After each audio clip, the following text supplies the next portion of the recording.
नमस्कार शेतकरी मित्रांनो, मी Ajit Pisal, Netafim irrigation India private limited याचा प्रतिनिधी. आज आपण यश भगत यांच्या शेतावरती आलेलो आहे.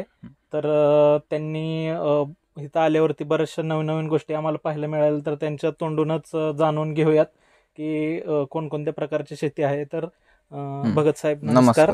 तुम्ही आपल्या शेतकऱ्यांना तुमची ओळख करून द्या आणि किती क्षेत्रावरती कोणकोणती पिकं आहेत ते सर्वांना सांगा.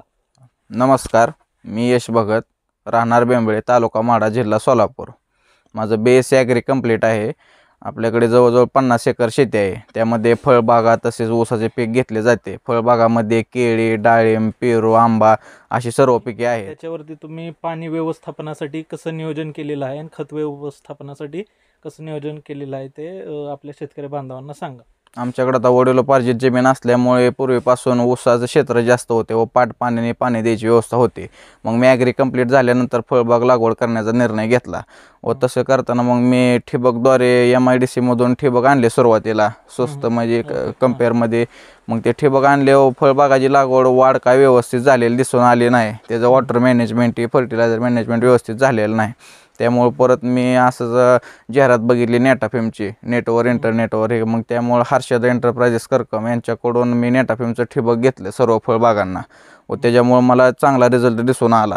व्यवस्थित पाणी फिनी फिल्टर व्यवस्थित झालं सगळं.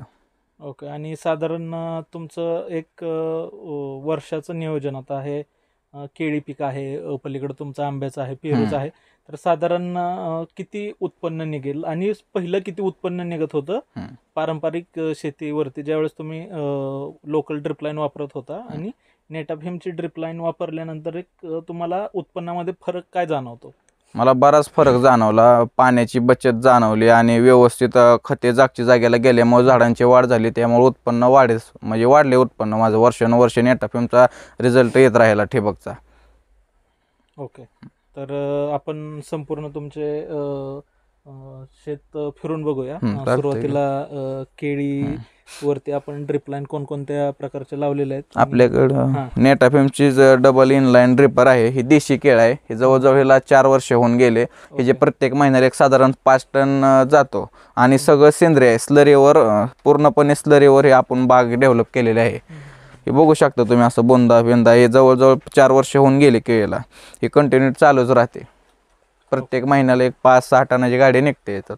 ओके. आणि साधारण दर कसा मिळतोय आता? ह्याला आपल्या साध्या जैन ही केळीपेक्षा डबल दर असतो. आता साधारण 48-49 रुपये रेट चालू आहे.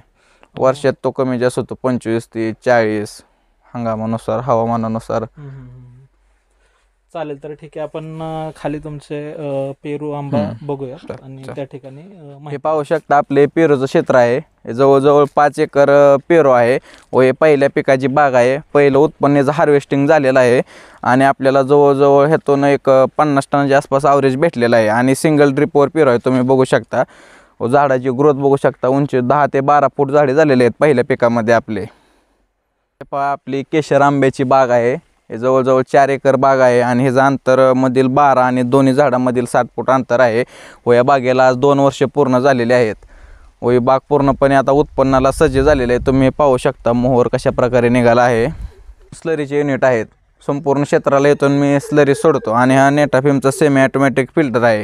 हे ऑनमध्ये चालूमध्ये फ्लश करण्यास सोयीस्कर जाते. दुसरा फिल्टर असे स्वच्छ होत नाहीत, ऑनमध्ये स्वच्छ करा येत नाही पाणी हे फिल्टर. आणि या स्लरीसाठी मी पूर्ण देशी गाईचे शेण, गोमूत्र, गूळ, बेसन ऑर्गॅनिक पूर्णपणे वापरतो. त्यासाठी माझ्याकडे 4-5 देशी गाय आहेत.